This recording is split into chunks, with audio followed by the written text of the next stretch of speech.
Welcome to the Hairstylist Red Seal exam practice.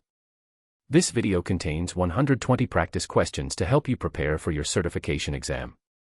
Let's begin. This exam covers the following major work activities: common occupational skills, hair and scalp care, cuts hair, styles hair, chemical texture services, alters hair color, specialized services, and salon operations. Before we start, if you're preparing for your Red Seal exam, hit subscribe. We cover over 50 trades. Question 1. What is the primary difference between disinfection and sanitization of hairstyling tools? A. Sanitization kills all microorganisms including resistant bacterial spores on non-porous surfaces. B. Both terms refer to the same cleaning process applied at different scheduled time intervals. C. Disinfection destroys most pathogens on non-porous surfaces while sanitization reduces microbe counts. D. Disinfection is only required for tools that have directly contacted blood or open body fluids. The correct answer is C. Disinfection destroys most pathogenic microorganisms on non-porous surfaces such as shears, combs, and clips, while sanitization reduces microbial counts to a safe level on porous items like towels and capes. Understanding this distinction is critical because hairstylists must apply the correct level of decontamination based on the tool type and the risk of pathogen transmission. Question 2. What is the correct procedure for disinfecting metal shears after each client service? A. Remove debris, wash with soap and water, then immerse in approved disinfectant. B. Rinse shears under hot running water and store them in a closed station drawer. C. Spray shears with hairspray remover solvent and wipe dry with a clean paper towel. D. Wipe the blades with a dry cloth between clients and disinfect at end of day. The correct answer is A. Proper disinfection of metal shears requires a three-step process. First, remove all visible debris and hair, then wash with soap and water to eliminate organic matter, and finally fully immerse the tool in an approved hospital-grade disinfectant solution for the manufacturer-specified contact time. Skipping the cleaning step before disinfection reduces the effectiveness of the disinfectant because organic matter creates a barrier. Question 3. What is the correct method for laundering salon towels to ensure proper sanitization? A. Wash in hot water with detergent, then dry at high heat in a commercial dryer. B. Wash towels in cold water with regular detergent to preserve fabric quality. C. Air dry used towels overnight and reuse them for the next business day. D. Rinse towels in a disinfectant solution without any detergent or heat cycle. The correct answer is A. Salon towels must be laundered in hot water with detergent to remove product residue, body oils, and microorganisms, then dried at high heat in a commercial dryer to complete the sanitization process. The combination of hot water washing and high heat drying effectively eliminates bacteria and fungi. Cold water washing does not achieve the temperatures necessary for sanitization of porous textile items. Question 4. A hairstylist accidentally nicks a client's ear with shears and draws blood. What is the correct immediate response? A. Continue the haircut and apply a styptic pencil after the full service is complete. B. Wipe the area with a towel and resume cutting if the bleeding appears to stop quickly. C. Stop the service, apply pressure with gauze, don gloves, and follow exposure protocol. D. Ask the client to hold tissue firmly on the wound and finish the remaining cut sections. The correct answer is C. When a blood exposure incident occurs, the hairstylist must immediately stop the service, apply pressure to the wound with clean gauze, and don disposable gloves before handling any blood-contaminated materials. The salon's blood exposure protocol must then be followed, which includes proper disposal of contaminated items in a biohazard container and disinfection of all affected tools and surfaces. This procedure protects both the client and the stylist from blood-borne pathogens. Question 5. What is the correct technique for maintaining hair cutting shear tension and alignment? A. Hold one handle and let the other blade fall under gravity. It should close halfway and stop. B. Tighten the tension screw until the blades no longer move freely when fully opened. C. Loosen the tension screw completely so the blades swing open with no resistance at all. D. Test tension by cutting tissue paper. The shears should tear rather than slice cleanly. The correct answer is A. Proper shear tension is tested by holding one handle and allowing gravity to close the other blade. Correctly tensioned shears will close to the halfway point and stop smoothly without bouncing or folding the hair. Over-tightened shears cause hand fatigue and uneven cuts, while under-tensioned shears fold hair between the blades instead of cutting cleanly. Regular tension adjustment extends blade life and ensures precision cutting. Question 6. Why must clipper blades be oiled regularly during use? A. Oil acts as a styling product that adds shine to the finished haircut result. B. Oil changes the cutting length of the blade by one full guard size increment. C. Oil reduces friction and heat buildup between the moving and stationary blades. D. Oil disinfects the blades and eliminates the need for a separate cleaning step. The correct answer is C. Clipper blade oil reduces friction between the cutting blade and the stationary blade, which prevents excessive heat buildup during operation. Overheated blades can burn the client's skin and cause premature dulling. Applying 2 to 3 drops of clipper oil across the blade teeth every 10 to 15 minutes of continuous use is the recommended maintenance interval. Question 7. What is the purpose of a hydraulic styling chair's locking mechanism? A. It secures the chair at the desired height so it does not lower during service. B. It allows the chair to recline flat for shampoo bowl services at the styling station. C. It controls the speed of the chair's rotation during a haircut for client safety. D. It adjusts the height of the armrests to accommodate different seated client sizes. The correct answer is A. The hydraulic locking mechanism on a styling chair secures the chair at the working height set by the hairstylist, preventing it from gradually lowering under the client's weight during service. A chair that sinks forces the stylist into awkward postures, leading to repetitive strain injuries over time. Checking the hydraulic lock before seating each client is part of routine equipment maintenance. Question 8. A hairstylist notices that a blow dryer is producing a burning smell during use. What is the correct action? A. Continue using the dryer on a lower heat setting to reduce the burning smell gradually. B. Unplug the dryer immediately, inspect the air intake for lint, and remove from service. C. Cover the air intake with a damp towel to prevent debris from entering the motor housing. D. Switch to the cool shot button and continue drying the client's hair until finished. The correct answer is B.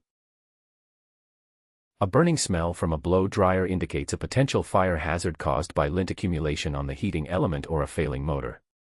The stylist must immediately unplug the dryer, inspect and clean the air intake filter, and remove the unit from service if the smell persists after cleaning.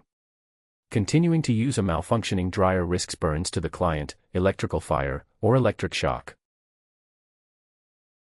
Question 9. During a client consultation, a hairstylist observes red, flaky patches on the client's scalp. What is the appropriate course of action? A. Apply a medicated shampoo to treat the scalp condition before proceeding with the service. B. Ignore the condition and proceed with the requested color service as originally scheduled by the client. C. Document the finding, inform the client tactfully, and recommend a dermatologist visit before proceeding. D. Diagnose the condition as psoriasis and explain the available treatment options directly. The correct answer is C. Hairstylists are trained to recognize scalp abnormalities but are not licensed to diagnose or treat medical conditions. The correct action is to document the observation, tactfully inform the client, and recommend they see a dermatologist for proper diagnosis. Chemical services should be postponed when scalp irritation or open lesions are present, as chemicals can aggravate the condition and cause further injury. Question 10. Why is it important to assess hair porosity before planning a chemical color service? A. Porosity determines which shear type should be used for the pre-color sectioning haircut.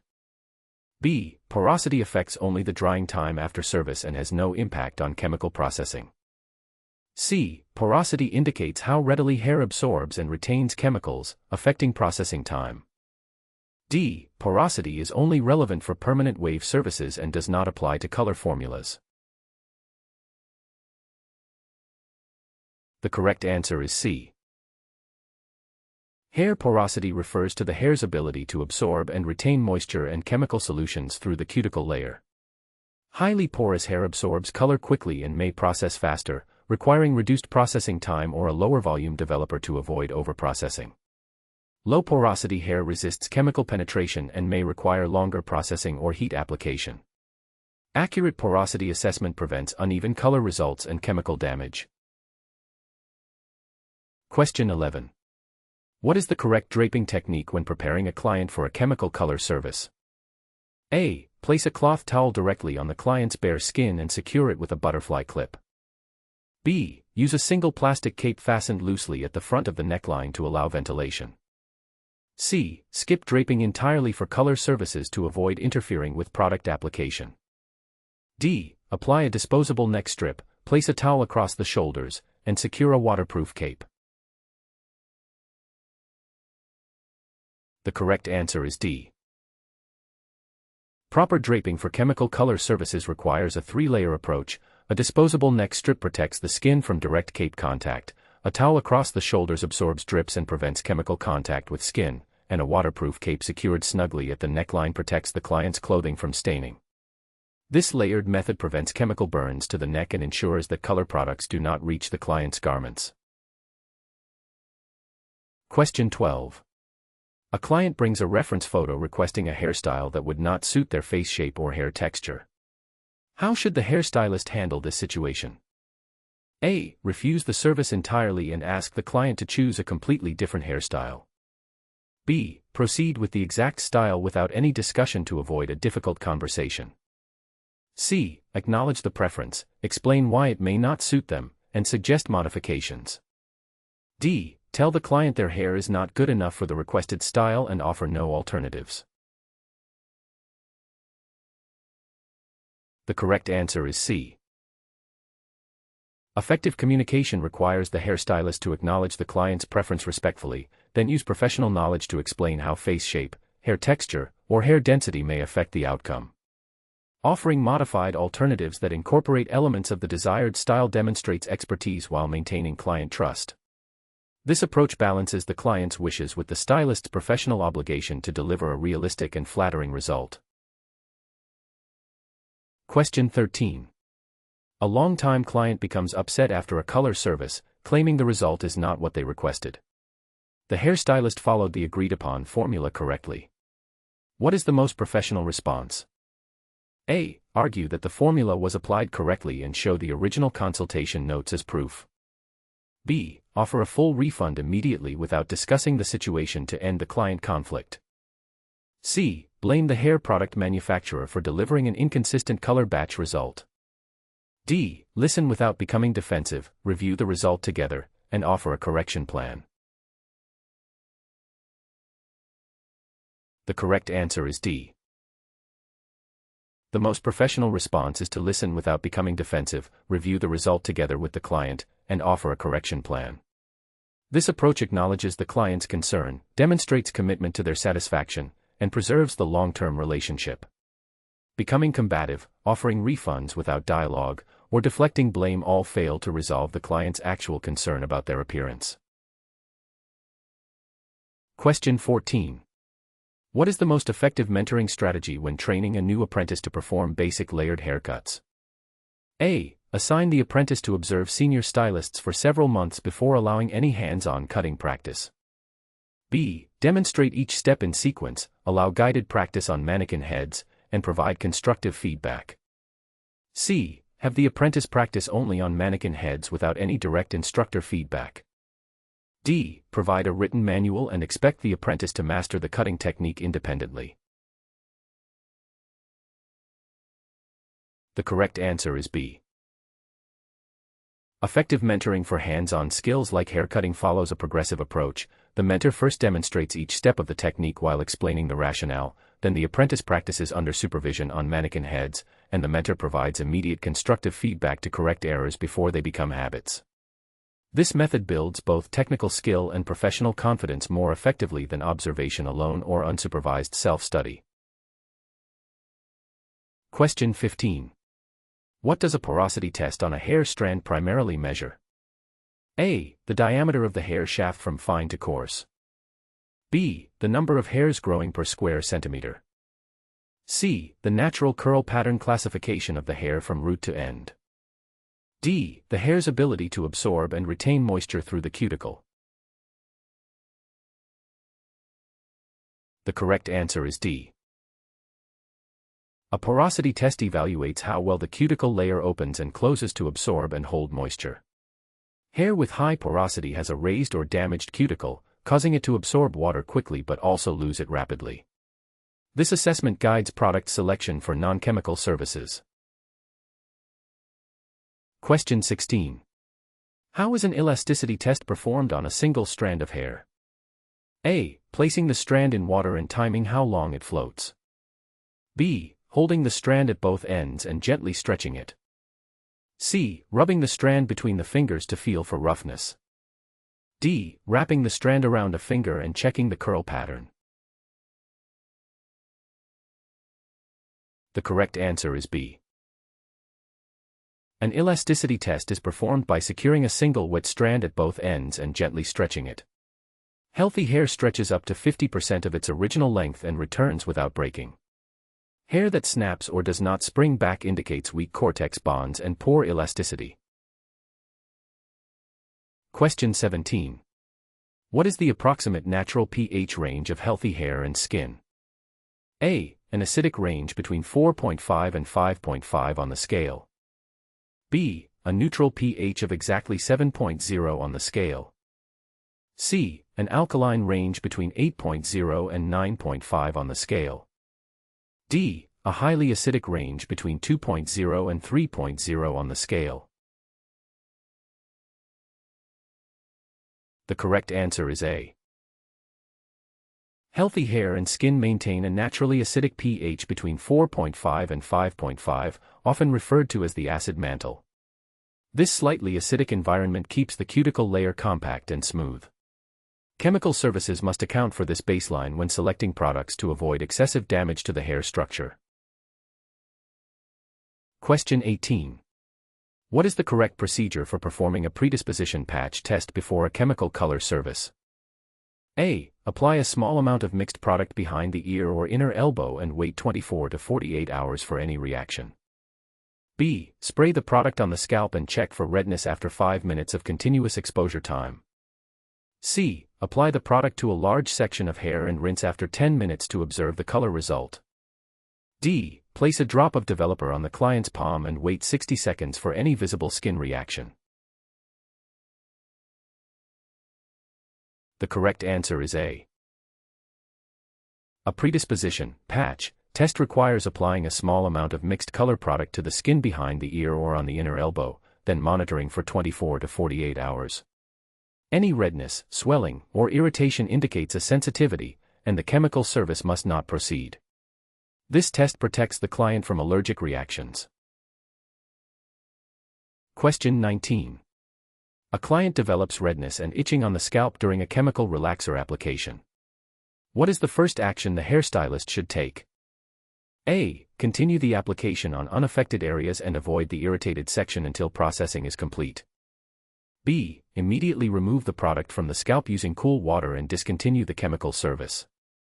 C. Apply a thick layer of petroleum-based protective cream over the irritated area and keep processing. D. Reduce the processing time by half and then rinse the product to limit further exposure. The correct answer is B. When a client shows signs of an adverse scalp reaction during a chemical service, the product must be removed immediately with cool water to stop the chemical process. Continuing the service, even on unaffected areas, risks escalating the reaction. The hairstylist should document the incident and recommend the client seek medical attention if symptoms persist. Question 20. A client with fine, high-porosity hair requests a keratin smoothing treatment. After conducting a strand test, the hair feels gummy when wet. What should the hairstylist recommend? A. Proceed with the keratin treatment using a lower heat setting on the flat iron to reduce thermal damage. B. Apply a deep protein reconstruction treatment first and postpone the smoothing service until strength returns. C. Use a clarifying shampoo before the treatment to strip all buildup and allow better keratin product absorption.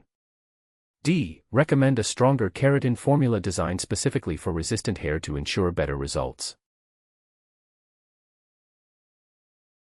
The correct answer is B. Hair that feels gummy when wet indicates severely compromised elasticity and broken disulfide bonds in the cortex. Applying a keratin smoothing treatment with heat would risk further breakage. The correct approach is a deep protein reconstruction treatment to rebuild internal strength and postpone the smoothing service until elasticity improves. Question 21. What is the primary purpose of brushing a client's hair before a shampoo service? A. To apply static electricity that helps lift color pigments from the hair shaft before washing. B. To test the tensile strength of each strand for breakage before the shampoo service begins. C. To redistribute excess conditioner left over from the client's previous at-home styling and maintenance routine. D. To remove tangles, stimulate blood circulation in the scalp, and loosen debris and product buildup before washing. The correct answer is D. Pre-shampoo brushing serves multiple purposes. It detangles the hair to prevent breakage during washing, stimulates blood circulation in the scalp to promote a healthy environment, and loosens dirt, oil, and product buildup so the shampoo can cleanse more effectively. Question 22. What is the correct water temperature for a standard shampoo service on a client with no scalp sensitivities? A. Warm water tested on the inner wrist before directing it to the client's scalp for comfort. B. Hot water to open the cuticle fully and strip all oils from the hair and scalp surface completely. C. Cold water to close the cuticle and lock in moisture from the very start of the shampoo service. D. Alternating between hot and cold water every 30 seconds throughout the entire shampoo process. The correct answer is A. A standard shampoo service uses warm, comfortable water. The hairstylist should test the temperature on their own inner wrist before applying it to the client's scalp. Water that is too hot can burn the scalp and strip essential oils, while water that is too cold is uncomfortable and does not effectively activate shampoo ingredients. Question 23. When performing a shampoo manipulation, what technique should be used to work the product through the hair and scalp? A. Scrubbing the scalp vigorously with the fingernails in circular motions to remove stubborn residue. B. Using the cushions of the fingertips in firm, systematic circular movements across the entire scalp surface. C. Pulling the hair firmly away from the scalp while lathering to ensure the shampoo reaches the roots thoroughly. D. Squeezing the hair repeatedly from roots to ends in a ringing motion to distribute the product evenly. The correct answer is B. Shampoo manipulation is performed using the cushions, pads, of the fingertips, never the fingernails, in firm circular movements across the entire scalp. This technique cleanses effectively while stimulating circulation without scratching or damaging the scalp. Systematic coverage ensures all areas receive equal attention. Question 24. What type of treatment product is most appropriate for a client with dry, damaged hair that has lost internal strength? A clarifying shampoo to remove mineral deposits and product buildup from the hair shaft surface. B. A volumizing mousse to lift the roots and add temporary body without weighing the hair down. C. A deep penetrating protein conditioner to rebuild the internal cortex structure and restore tensile strength. D. A dry shampoo applied at the roots to absorb excess oil and extend the time between scheduled wash days. The correct answer is C. Dry, damaged hair that has lost internal strength benefits from a deep penetrating protein conditioner. Protein treatments contain hydrolyzed keratin or similar proteins that temporarily fill gaps in the cortex, restoring strength and reducing breakage. Moisture-based treatments complement protein treatments but address softness rather than structural repair. Question 25. When applying a scalp treatment for a client with a dry, flaky scalp, how should the product be distributed? A. Spread the product evenly over the entire length of the hair from roots to ends using a wide tooth comb. B. Apply the product only to the ends of the hair where dryness and split ends are most visible. C. Mix the treatment product into the shampoo lather and apply both simultaneously to save time. D. Part the hair into sections and apply the product directly to the exposed scalp in each section. The correct answer is D. Scalp treatments are applied by parting the hair into systematic sections and applying the product directly to the exposed scalp. This ensures even coverage and allows the active ingredients to reach the affected areas. Gentle massage after application promotes absorption and stimulates circulation to support scalp health. Question 26. What does a 90-degree elevation angle produce when cutting hair? A. A blunt one-length cut with no visible layering. B. A graduated effect with stacked weight at the perimeter. C. Uniform layers of equal length throughout the head. D. Extreme layering with maximum volume at the crown. The correct answer is C. A 90-degree elevation lifts the hair straight out from the head at a right angle, resulting in uniform layers of equal length from root to tip. This technique removes weight evenly throughout the cut and creates balanced movement without stacking or extreme shortness at the crown. Question 27. When performing a graduated haircut, which elevation angle should the hairstylist use to create stacked weight at the nape? A. 0 degrees with the hair combed to natural fall. B. 45 degrees lifted between natural fall and perpendicular. C. 90 degrees lifted straight out from the head form. D. 180 degrees over-directed upward toward the crown. The correct answer is B. A 45-degree elevation angle is the standard for creating graduation. This angle lifts the hair partway between its natural fall, 0 degrees, and perpendicular to the head, 90 degrees, producing shorter interior layers that stack against longer exterior lengths. The result is built-up weight and volume at the perimeter. Question 28. What type of cut results when all hair is held at 0-degree elevation and cut to the same length? A. A layered cut with graduated weight stacked at the crown. B. A blunt one-length cut with all ends falling to a single perimeter line. C. A textured cut with visible separation between strands. D. A tapered cut with progressively shorter lengths toward the nape and hairline. The correct answer is B. Holding hair at 0-degree elevation means the hair hangs at its natural fall position. Cutting at this angle produces a blunt or one-length cut where all ends align to a single perimeter line. This technique maximizes weight and density at the ends of the hair. Question 29. How should a hairstylist section the hair before beginning a 180-degree layered cut? A. Into 2 sections divided by a center parting from front to nape. B. Into horizontal sections starting from the crown downward.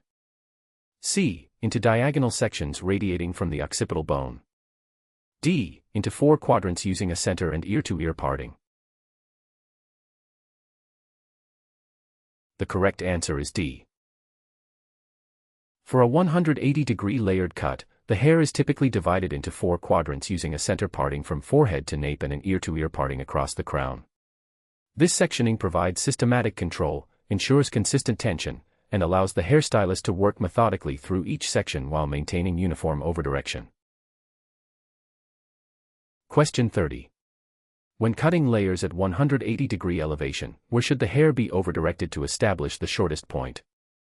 A. Toward the nape to create additional length at the crown. B. Toward the top of the head to create shortest layers. C. Toward the ears to produce extra width at the sides. D. Toward the face to frame the front hairline area. The correct answer is B.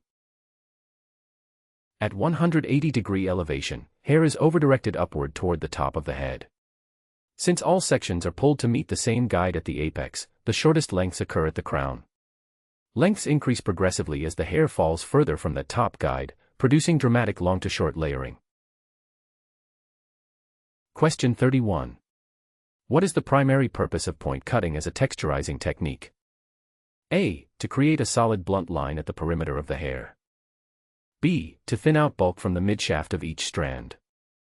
C. To soften the ends and create irregular, piecey texture. D. To produce weight and density at the ends of the hair. The correct answer is C.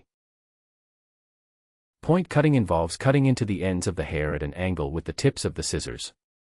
This removes weight selectively from the ends, creating a softer, less blunt finish with irregular, piecey texture. It is commonly used to add movement and reduce heaviness without shortening the overall length. Question 32. How should a hairstylist hold thinning shears to remove bulk from the midshaft of thick hair? A. Parallel to the strand and close to the scalp for maximum bulk removal. B. At a 45-degree angle, cutting midway between scalp and ends. C. Perpendicular to the strand at the very tips of the hair only. D. Flat against the head while sliding continuously from root to end. The correct answer is B. Thinning shears should be held at approximately 45 degrees to the hair strand and closed at the midshaft area, roughly halfway between the scalp and the ends. This angle and placement removes interior bulk without creating visible lines of demarcation. Cutting too close to the scalp creates short spiky regrowth, while cutting only at the ends has minimal thinning effect. Question 33. When performing a slide cutting technique, what motion should the hairstylist use with the shears? A. Rapidly opening and closing the blades while pulling the hair outward. B. Fully closing the blades and cutting straight across the entire section. C. Keeping the blades slightly open while sliding along the strand. D. Rotating the shears in a circular motion around each individual strand. The correct answer is C. Slide cutting requires the hairstylist to keep the shears slightly open, never fully closing them, while gliding the blades along the length of the hair strand in a smooth downward motion. This removes length and bulk gradually, creating a tapered, feathered effect. The technique requires sharp shears and controlled tension to avoid snagging or removing too much hair. Question 34. What is the term for the section of hair used as a length reference when cutting subsequent sections? A. The guide section that establishes the desired cutting length. B. The parting line that divides hair into quadrants. C. The perimeter outline defining the overall shape. D. The profile line following the natural contour of the head form. The correct answer is A.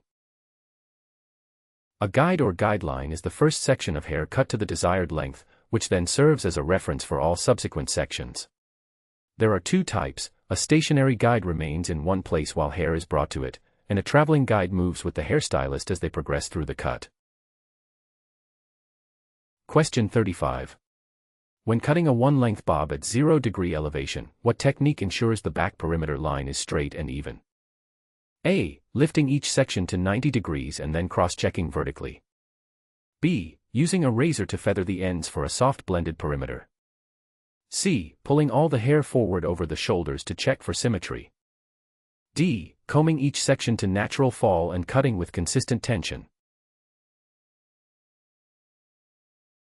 The correct answer is D.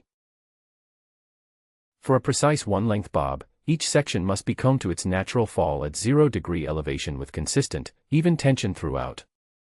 Uneven tension causes some strands to be cut shorter when they spring back. The hairstylist works in thin horizontal sections from the nape upward, checking each section against the guide below it. Question 36. What is the correct procedure for establishing a traveling guide when cutting uniform layers? A. Cut all sections to the same stationary point at the top of the head form. B. Cut the first subsection, then carry a portion into each new subsection.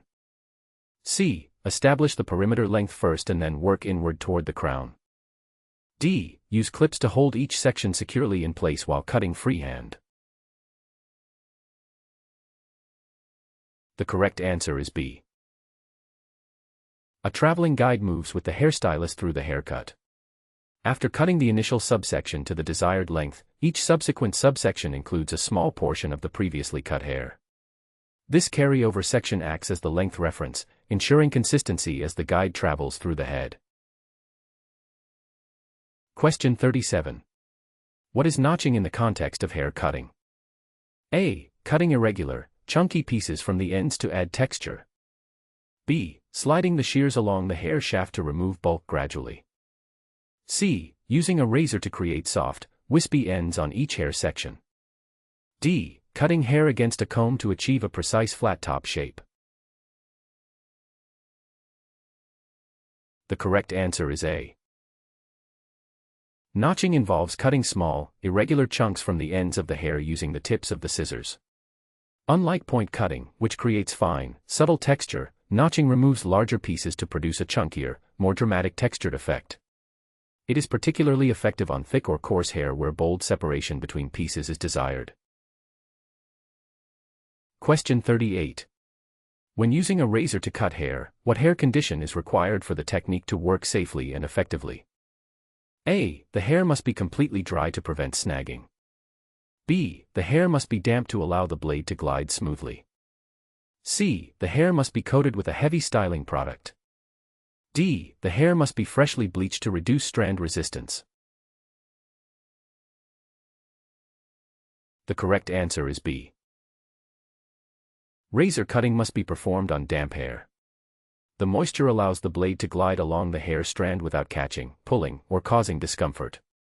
Cutting dry hair with a razor creates friction, produces a rough finish, and can snag and tear strands. The dampness also helps the hairstylist see the natural fall pattern and control the amount of hair being removed. Question 39. A client with fine, thin hair requests heavy texturizing to create a piecewise, separated look. What should the hairstylist recommend instead? A. Use minimal point cutting at the ends to preserve existing density and fullness. B. Proceed with aggressive thinning shears throughout all sections. C. Use a razor to slice large amounts of weight from the midshaft. D. Apply heavy slicing from root to tip on every section to maximize texture. The correct answer is A. Fine, thin hair lacks the density to withstand aggressive texturizing techniques like heavy thinning, razoring, or slicing. These methods would remove too much hair, making the style appear sparse and limp. Minimal point cutting at the ends preserves the existing density while still creating some movement and softness. The hairstylist should educate the client about how their hair type responds differently to texturizing. Question 40.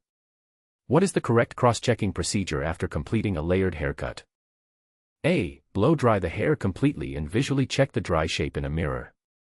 B. Comb the hair forward over the face and trim any pieces that appear uneven. C. Run fingers through the hair randomly to feel for any longer strands present. D. Take vertical sections if the cut was horizontal, and check at the opposite angle. The correct answer is D. Cross-checking involves taking sections at the opposite angle to the original cutting direction. If the haircut was performed using horizontal sections, the hairstylist takes vertical sections to check for inconsistencies, and vice versa. This systematic approach reveals any uneven lengths, missed sections, or weight imbalances that would not be visible in the original cutting plane. Question 41. When cutting a one-length haircut on curly hair at 0-degree elevation, how should the hairstylist compensate for shrinkage? A. Cut the hair while it is completely dry in its natural curl pattern. B. Leave additional length to account for curl contraction when dry. C. Apply a chemical relaxer before cutting to eliminate curl temporarily.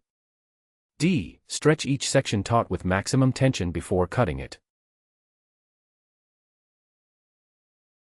The correct answer is B. Curly hair contracts significantly when it dries, a phenomenon known as shrinkage that can reduce apparent length by 25 to 75% depending on curl type. The hairstylist must leave extra length when cutting to compensate, ensuring the final dry result falls where the client expects. Cutting curly hair while wet at the exact desired length will produce a result that appears much shorter once dry. Question 42. What is the difference between a stationary guide and a traveling guide in hair cutting? A. A stationary guide remains fixed in one place, a traveling guide moves with each new section. B. A stationary guide uses clips while a traveling guide uses combs as determined by initial assessment. C. A stationary guide is used for wet hair while a traveling guide is used for dry hair. D. A stationary guide is for one-length cuts while a traveling guide is for razor cut styles. The correct answer is A. A stationary guide is a fixed reference point that does not move, all subsequent sections are brought to it for cutting. It is used for techniques like 180-degree overdirection where all hair meets at the crown. A traveling guide moves with the hairstylist through the haircut, with each new section compared to the previously cut adjacent section. Question 43. How should a hairstylist perform a slicing technique to remove weight from the interior of a thick haircut? A. Open and close the shears rapidly while pulling the section outward. B. Cut straight across the full section at the desired length repeatedly using blunt shear-over-comb technique. C. Place the open blade against the hair strand and slide from midshaft to ends in one smooth motion. D. Use thinning shears at the scalp to remove hair directly at the root. The correct answer is C. Slicing involves placing a single open blade of the shears against the hair strand and sliding it smoothly from the midshaft toward the ends. The blade shaves thin layers of hair as it glides, removing interior weight without blunt lines. This technique requires extremely sharp shears and a controlled, steady hand to avoid removing too much hair or creating choppy results. Question 44. A client wants a layered cut that maintains length at the perimeter but has significant volume at the crown. Which combination of elevation and overdirection best achieves this? A. Use 0-degree elevation throughout with no overdirection to maintain uniform lengths. B. Use 180-degree elevation with overdirection toward the crown for maximum lift. C. Use 45-degree elevation with overdirection toward the nape to add perimeter weight. D. Use 90-degree elevation with overdirection toward the face to shorten front layers. The correct answer is B. The 180-degree elevation with overdirection toward the crown creates the shortest layers at the top of the head, which produces maximum volume and lift at the crown. Because lower sections are overdirected upward to meet the top guide, they retain more length as they fall back to their natural position. This technique achieves the client's goal of dramatic crown volume with maintained perimeter length. Question 45.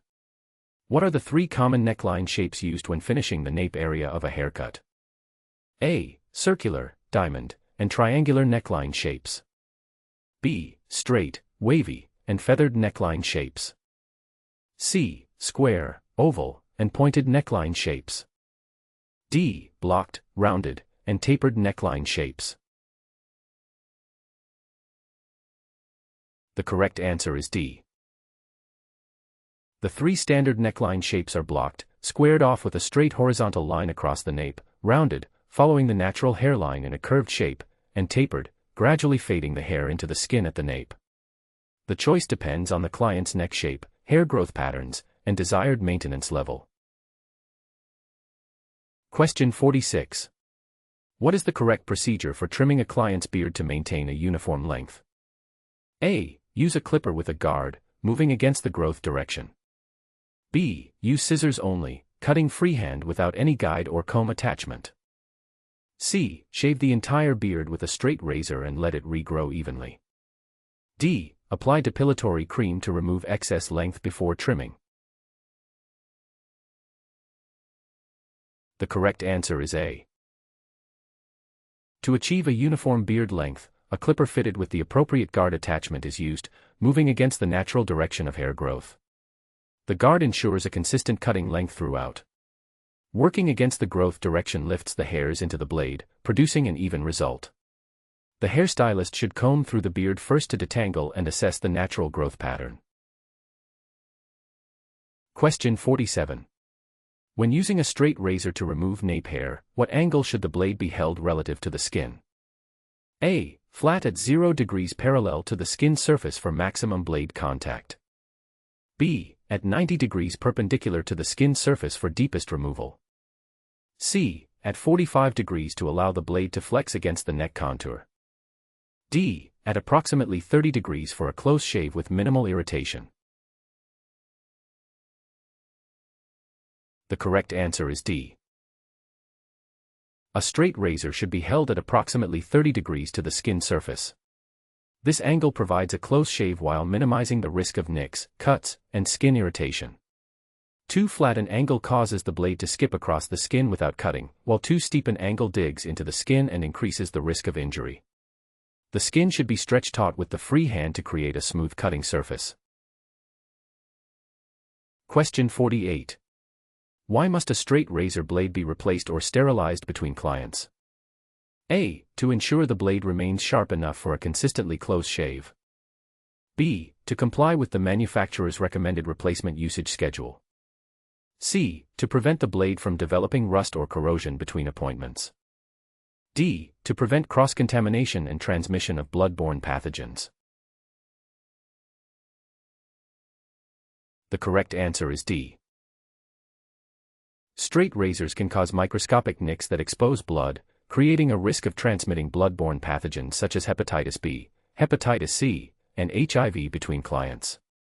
Disposable blades must be discarded after each client, and reusable razors must be properly sterilized according to provincial health and safety regulations. This is a fundamental infection control requirement in all salon settings. Question 49.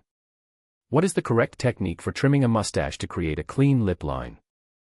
A. Comb the mustache hair downward and trim along the lip line with sharp scissors. B. Use a straight razor to shave the mustache from the center outward. C. Pull the mustache hair upward and cut straight across above the nose bridge line. D. Apply wax to shape the mustache before cutting with thinning shears. The correct answer is A. To trim a mustache along the lip line, the hairstylist combs the mustache hair downward to its natural fall position over the upper lip. Using sharp scissors or a precision trimmer, the hair is cut along the vermilion border of the lip, following its natural curve.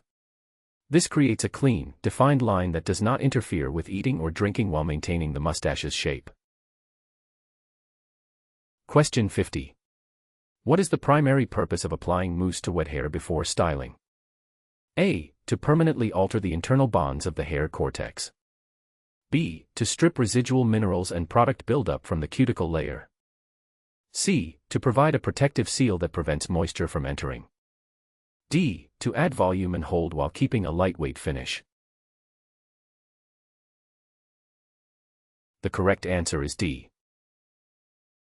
Mousse is a foam-based styling aid applied to wet hair to add volume, body, and hold without weighing the hair down. It coats the hair shaft with flexible polymers that support the desired shape during blow-drying or air drying. Unlike gels, mousse provides a softer, more natural finish suitable for a wide range of styling techniques. If you're finding these questions helpful, please subscribe and hit the bell icon.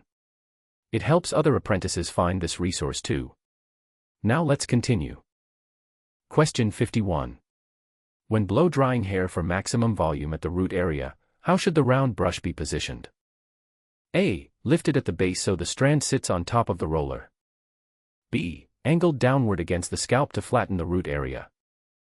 C. Held perpendicular to the head with no tension on the strand. D. Placed flat against the mid-lengths without engaging the roots.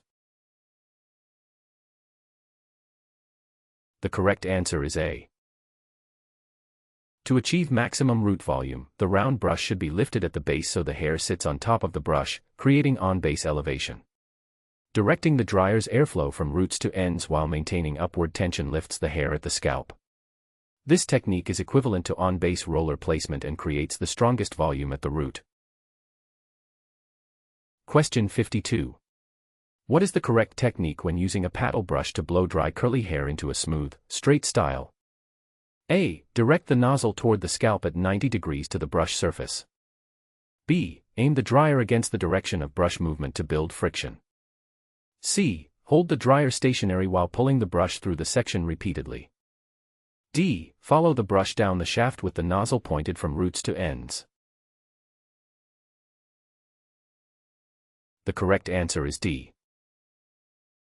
When straightening curly hair with a paddle brush, the nozzle concentrator should follow the brush from roots to ends, directing airflow in the same direction as the cuticle layer lies.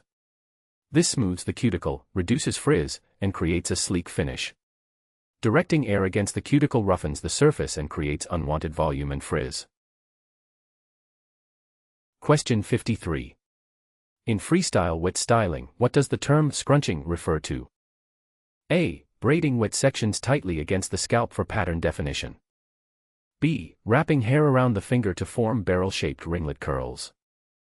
C. Combing wet hair flat against the head to create a sleek wave pattern.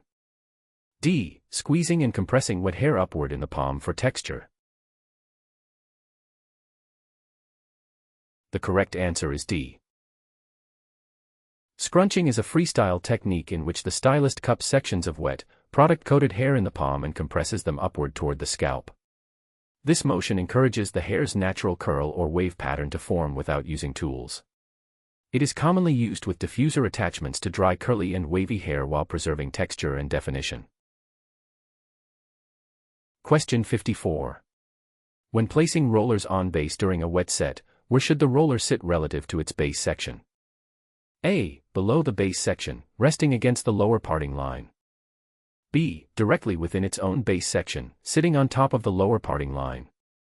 C. 2 inches away from the scalp with the ends left unwrapped and hanging loose.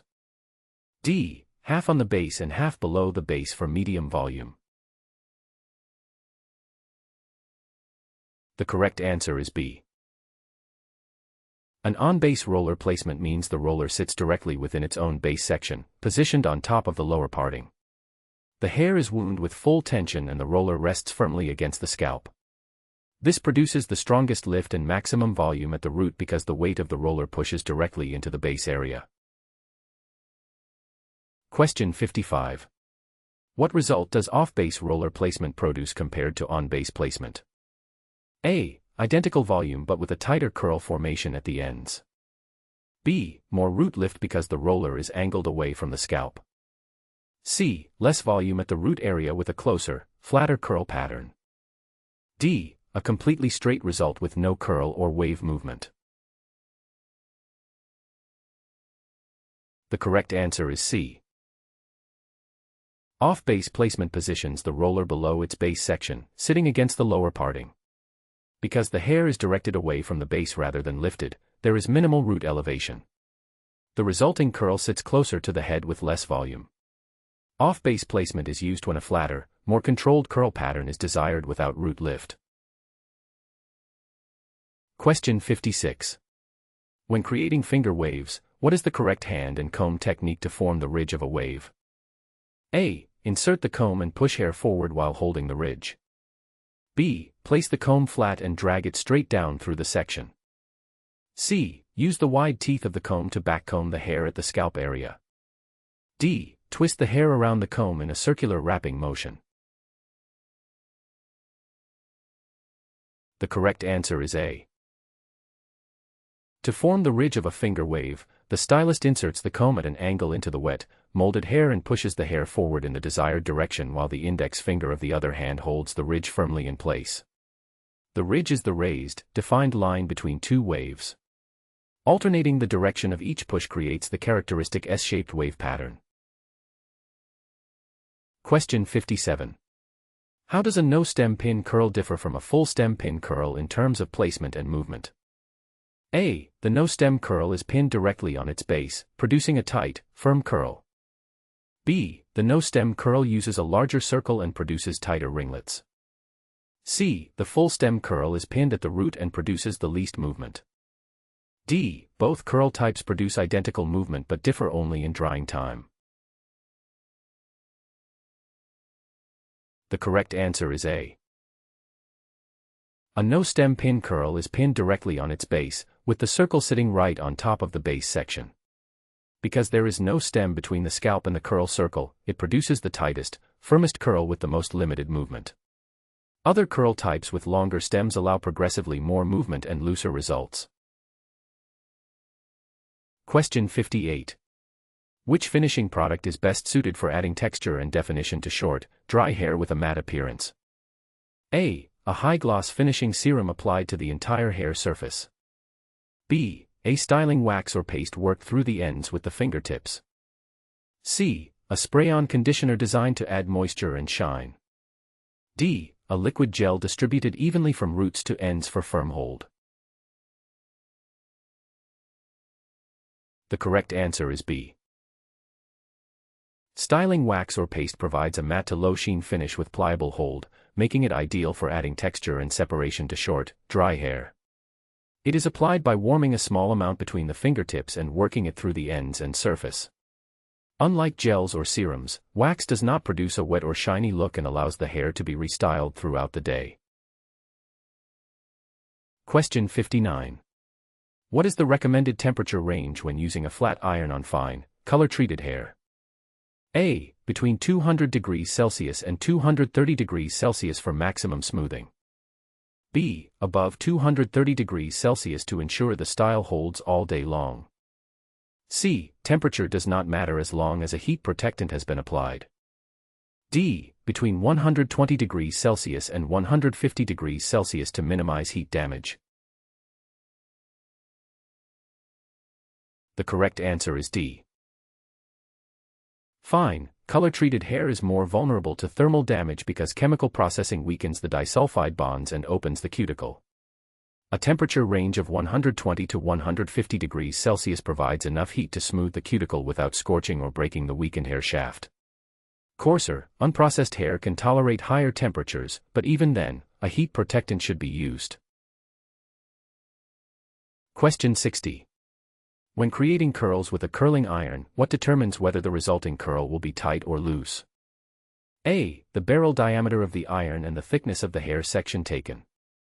B. Only the length of time the hair is left wrapped on the iron, not the barrel size. C. Whether a heat protectant spray or cream formula was used beforehand. D. The direction in which the stylist turns the iron during wrapping. The correct answer is A. The tightness of a curl created by a curling iron depends primarily on two factors, the barrel diameter and the thickness of the section wrapped around it. A smaller barrel and thinner sections produce tighter curls, while a larger barrel and thicker sections produce looser waves. Hold time and heat setting also influence the result, but barrel size and section thickness are the primary determinants of curl pattern. Question 61. What is the purpose of backcombing sections of hair when constructing an updo? A. To strip natural oils from the cuticle layer for better grip. B. To add shine and smoothness by compressing the cuticle flat against the shaft. C. To permanently reshape the hair bonds so the style holds without pins. D. To create a cushioned base that supports the structure of the updo. The correct answer is D. Backcombing, also called teasing, pushes shorter hairs toward the scalp to create a matted, cushioned base. This internal support structure gives the updo height, volume, and a foundation for anchoring bobby pins and hair pins. The smooth outer layer is then draped over the backcombed base to create a polished appearance while the teased interior holds the shape. Question 62. When securing a French twist updo, how should bobby pins be inserted to provide maximum hold? A. Placed loosely on the surface of the twist for easy removal later. B. Pushed straight in and out again to create a decorative crisscross pattern. C. Inserted against the direction of the twist, catching the mesh and base hair. D. Slid flat against the scalp pointing away from the twist to reduce tension. The correct answer is C. For a secure French twist, bobby pins should be inserted against the direction of the twist so the ridged side grips the mesh of rolled hair and locks into the underlying base. Pushing pins in the same direction as the twist allows them to slide out. The pins should be opened slightly, slipped under the twist edge, and then pushed into the base hair to anchor the structure firmly. Question 63. What is the correct technique for blending clip-in hair extensions with the client's natural hair?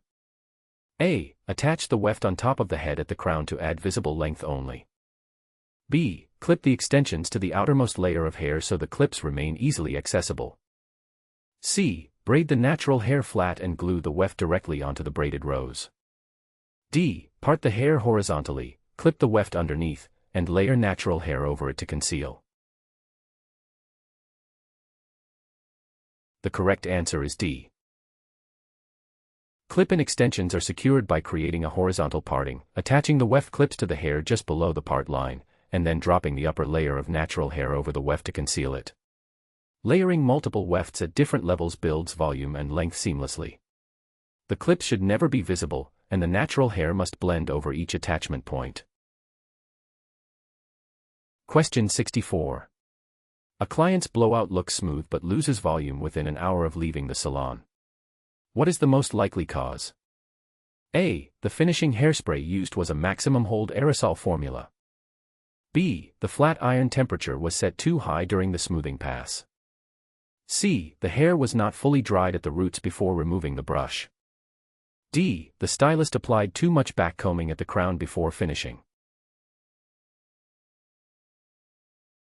The correct answer is C. Volume that collapses shortly after styling is most commonly caused by residual moisture at the root area. When hair is not fully dried in its lifted position, the hydrogen bonds that form during partial drying break as the remaining moisture evaporates, and the hair falls flat. Ensuring each section is completely cool and dry before releasing the brush locks the volume in place. Question 65. When applying finishing hairspray to a completed style, what is the recommended application distance and technique? A. Hold the can 5 cm away and spray a concentrated burst at each section. B. Pour the product into the palm and press it directly into the finished style. C. Apply the spray underneath the hair only, keeping the top layers completely product-free. D. Hold the can 25 to 30 cm away and mist evenly over the style. The correct answer is D. Finishing hairspray should be held 25 to 30 cm from the hair and applied in a light, sweeping motion over the entire style. This distance ensures an even mist that sets the style without creating wet spots, flaking, or stiffness. Spraying too closely concentrates the product, causes buildup, and can weigh down sections of the finished look. Question 66. What is the primary chemical bond broken by ammonium thioglycolate during the permanent waving process? A. Hydrogen bonds that form between polypeptide chains when hair dries. B. Salt bonds created by ionic attractions in the hair medulla layer. C. Peptide bonds that link individual amino acids along the hair shaft. D. Disulfide bonds between cysteine amino acids in the hair cortex. The correct answer is D. Ammonium thioglycolate is a reducing agent that breaks disulfide bonds, also called cysteine bonds, between cysteine amino acids within the cortex of the hair. These are the strongest side bonds in hair and are responsible for the hair's natural shape. Breaking them allows the hair to be reshaped around perm rods before the bonds are reformed during neutralization. Question 67. When performing a coquignol perm wrap, in which direction is the hair wound onto the rod relative to the scalp? A. From the scalp outward toward the hair ends using a continuous spiral motion. B. Starting at the midhaft and alternating toward both ends evenly. C. From the hair ends inward toward the scalp in overlapping concentric layers. D. From the crown outward following the natural growth direction only. The correct answer is C. In a coquignol wrap, the hair is wound from the ends toward the scalp. This is the most common wrapping technique for permanent waves. The hair ends are placed on the rod first, and the rod is rolled inward toward the scalp, creating a curl pattern that is tighter at the ends and progressively looser toward the scalp due to the increasing circumference of the wound hair. Question 68. Which wrapping technique produces a uniform curl size from roots to ends on long hair? A. Coquignol wrap using standard concave rods throughout the head. B. Spiral wrap technique with the hair wound along the rod's length. C. Bricklay pattern with alternating large and small rod diameters. D. Weave wrap using every other strand to reduce overall rod tension. The correct answer is B. The spiral wrap technique produces a uniform curl size from roots to ends because the hair is wound vertically along the length of the rod rather than layered concentrically. Each strand occupies roughly the same diameter on the rod throughout its length, so the curl diameter remains consistent. This makes spiral wrapping especially effective on hair longer than 15 centimeters where coquignol wraps would produce uneven results. Question 69. What determines the size of the curl produced in a permanent wave? A. The pH level of the waving lotion applied during the processing step. B. The total processing time left before the neutralizer is applied. C. The diameter of the perm rod selected for the wrapping procedure. D. The porosity of the hair strand measured before the wrapping begins. The correct answer is C. The diameter of the perm rod is the primary factor that determines the size of the resulting curl. Smaller rods produce tighter curls, while larger rods create looser waves. The hair conforms to the shape of the rod during chemical processing, so the rod diameter directly dictates the finished curl diameter. Rod selection is based on the desired outcome and the client's hair length and texture. Question 70. What is the typical pH range of an alkaline permanent wave solution? A. Between 4.5 and 5.5, matching the natural pH of healthy hair. B. Between 9.0 and 9.6, which swells the cuticle for penetration. C. Between 6.9 and 7.0, keeping the solution at a neutral level. D. Between 11.0 and 12.5, which is needed to break disulfide bonds. The correct answer is B. Alkaline permanent wave solutions typically have a pH between 9.0 and 9.6. At this alkaline pH, the hair cuticle swells and lifts, allowing the ammonium thioglycolate to penetrate the cortex and break disulfide bonds. Acid waves, by contrast, operate at a lower pH of 4.5 to 7.0 and rely on heat activation. The alkaline pH is high enough to process effectively but not so high as to cause excessive damage to the hair structure. Question 71. How should a hairstylist perform a test curl during permanent wave processing? A. Unfasten one rod and push the hair toward the scalp to check the S pattern. B. Pull an end paper from a rod and examine its color for even product saturation. C. Remove 3 rods from different areas and measure the curl diameter with a ruler. D. Apply additional waving solution to one rod and compare it to an untreated section. The correct answer is A. A test curl is performed by unfastening the rod slightly and gently pushing the hair toward the scalp without removing the rod completely. The hairstylist checks for a firm S pattern that matches the diameter of the rod used. If the S pattern is not yet formed, the rod is refastened and processing continues. Test curls should be checked in multiple areas of the head since different zones may process at different rates. Question 72. What chemical reaction does the neutralizer perform during permanent waving? A. It strips the cuticle layer to expose the cortex for deeper processing. B. It deposits a conditioning polymer that coats the newly formed curls.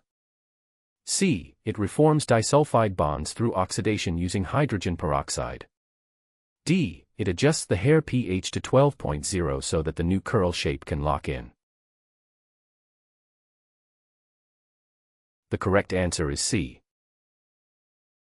The neutralizer in permanent waving is an oxidizing agent, typically containing hydrogen peroxide at a concentration of about 2 to 3%.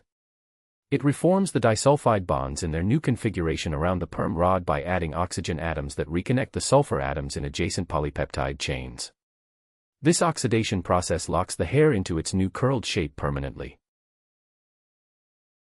Question 73. What must the hairstylist do immediately before applying neutralizer to the wrapped perm rods? A. Apply a deep conditioning treatment to each wrapped rod to prevent breakage. B. Rinse all rods thoroughly with warm water for at least 3 to 5 minutes. C. Blot each rod with a towel to remove excess waving solution residue. D. Unwind one rod per section to verify that the curl pattern has fully set. The correct answer is B. Before applying neutralizer, the hairstylist must rinse the wrapped rods thoroughly with warm water for 3 to 5 minutes while the rods remain in place. This step removes the waving solution from the hair, which is essential because any remaining reducing agent would interfere with the oxidation reaction of the neutralizer. Incomplete rinsing can lead to weak curl formation and potential hair damage from the competing chemical reactions. Question 74. What is the correct procedure for removing perm rods after the neutralizing step is complete? A. Use scissors to cut the elastic bands and slide each rod out quickly. B. Soak the rods in warm water for 2 minutes before attempting removal. C. Apply additional neutralizer to each rod while carefully unwinding to prevent frizz. D. Gently unwind each rod without pulling or stretching the new curls. The correct answer is D. After the neutralizer has processed for the recommended time, each rod is carefully unwound by hand without pulling or stretching the curls. The newly reformed disulfide bonds are still delicate at this stage, and excessive tension could distort or weaken the curl pattern. The hair should be allowed to fall naturally from the rod as it is unwound, and the stylist should avoid combing or brushing the curls until the hair has been rinsed and conditioned. Question 75. A client's perm test curl shows a loose S pattern after 15 minutes, but the hair near the nape already feels mushy. What should the hairstylist do?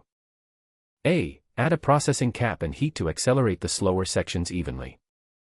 B. Rinse and neutralize immediately to prevent further damage to the nape area. C. Apply additional waving solution only to the sections that are underprocessed. D. Remove the nape rods and rewrap them with larger rods to reduce the tension. The correct answer is B. When hair feels mushy, it indicates overprocessing and potential cortex damage in that area.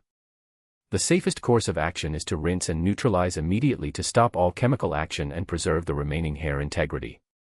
Continuing to process would risk severe breakage in the overprocessed nape area. The hairstylist should note the uneven processing for future services and may consider using a milder formula or protective barrier at the nape for future perms on this client. Question 76. Which chemical relaxer type contains sodium hydroxide as its active ingredient? A. Thio-based relaxers that require a separate neutralizing shampoo step. B. No-lye relaxers that use guanidine hydroxide formed by mixing components.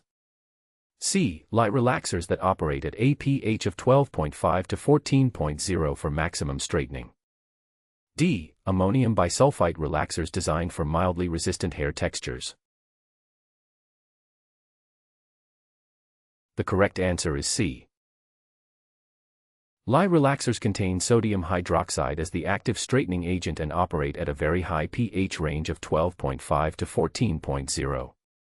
They are the strongest type of chemical relaxer available and work by breaking disulfide bonds and converting them into lanthanidine bonds, which are permanent and cannot be reversed. Due to their high alkalinity, lye relaxers require careful base cream application to protect the scalp from chemical burns. Question 77. What must the hairstylist apply to the client's scalp before using a sodium hydroxide relaxer? A. A clarifying shampoo to remove all product buildup from the hair strands. B. A light mist of water to pre-soften the curl pattern before application. C. A protective base cream along the hairline, ears, and entire scalp partings. D. A strand test solution to check the hair's reaction to the relaxer formula. The correct answer is C.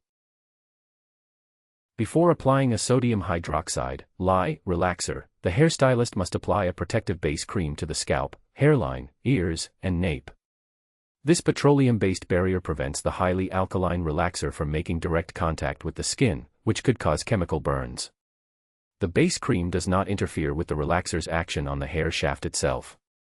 This step is mandatory for lye relaxers, while no-lye formulas are less irritating but a base cream is still recommended. Question 78. In which area of the head should a chemical relaxer be applied first during a virgin relaxer application? A. The most resistant area, typically the back crown or nape region. B. The hairline and temples where the hair is finest and most fragile.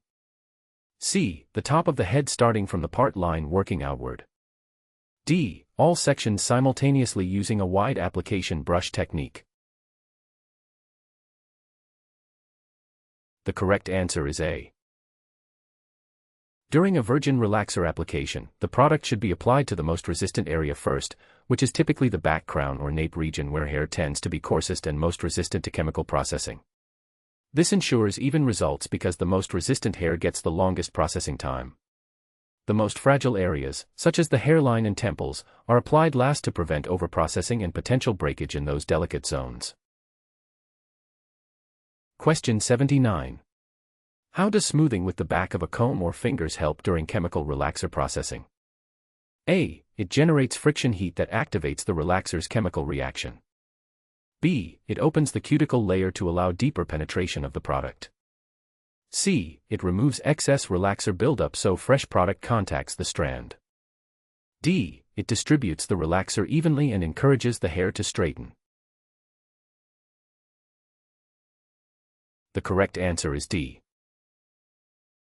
Smoothing the hair with the back of a comb or fingers during relaxer processing serves two purposes. It distributes the product evenly along the hair shaft and applies gentle mechanical tension that encourages the hair to straighten as the chemical bonds are broken. The smoothing motion should be gentle and consistent, never aggressive, as the hair is in a weakened state during processing. Excessive force can cause breakage of the chemically softened strands. Question 80. What is the correct method for performing a strand test during chemical relaxer processing? A. Press a treated strand against the scalp to check for smoothness. B. Pull a single strand firmly to measure its elasticity under tension. C. Apply heat with a flat iron to a small section to see the relaxer's effect. D. Remove product from a small section and check the degree of curl reduction. The correct answer is A. During relaxer processing, a strand test is performed by pressing a treated strand against the scalp or smooth surface to evaluate how much the curl has relaxed. The hairstylist checks for the desired degree of smoothness and elongation without removing the product entirely. This method allows monitoring of the straightening progress at regular intervals so the hairstylist can determine exactly when to stop processing and rinse the product out. Question 81. What is the primary purpose of using a neutralizing shampoo after rinsing out a chemical relaxer? A. To add moisture and shine to the straightened hair before conditioning. B. To remove tangles from the chemically treated hair during the rinse process. C. To deposit color pigments that enhance the appearance of relaxed hair strands. D. To lower the hair's pH back to its normal acidic range and stop chemical action. The correct answer is D. A neutralizing shampoo contains an acidic pH indicator, often a color change agent, that lowers the hair's pH from the highly alkaline state caused by the relaxer back to its normal range of 4.5 to 5.5. This stops the chemical action and closes the cuticle layer. The shampoo is typically lathered and rinsed multiple times until the color indicator shows that the pH has been fully normalized, which confirms that all residual relaxer has been removed. Question 82. What distinguishes a no-lye relaxer from a lye relaxer in terms of active ingredients? A. No-lye relaxers use guanidine hydroxide instead of sodium hydroxide. B. No-lye relaxers use a higher concentration of sodium hydroxide for speed. C. No-lye relaxers contain ammonium thioglycolate at a pH below 4.5. D. No-lye relaxers replace all chemical agents with keratin-protein bonds. The correct answer is A. No-lye relaxers use guanidine hydroxide as the active ingredient, which is formed by mixing calcium hydroxide with guanidine carbonate. They operate at a lower pH than lye relaxers, typically around 9.0 to 11.0, making them less irritating to the scalp.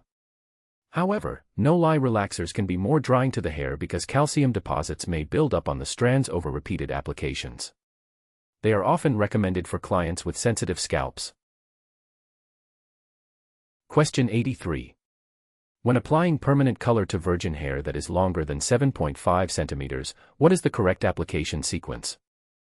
A. Apply color to the scalp area first, then pull through to the ends. B. Apply from midshaft to ends first, process, then apply to the roots last. C. Saturate the ends, wrap in foil, and apply to the roots after 20 minutes. D. Apply color from root to ends in one continuous motion for even coverage. The correct answer is B. For virgin hair longer than 7.5 centimeters, permanent color is applied from the midshaft to the ends first because these areas are farther from the scalp and lack body heat to accelerate processing. After the mid-lengths and ends have processed partially, the color is then applied to the root area where scalp heat causes faster development.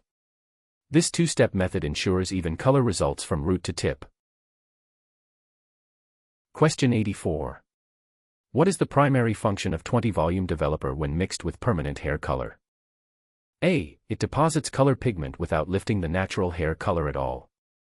B. It opens the cuticle and provides up to 2 levels of lift while depositing color. C. It acts as a deep conditioner that repairs the cuticle during processing. D. It strips all existing pigment from the cortex before depositing new color molecules.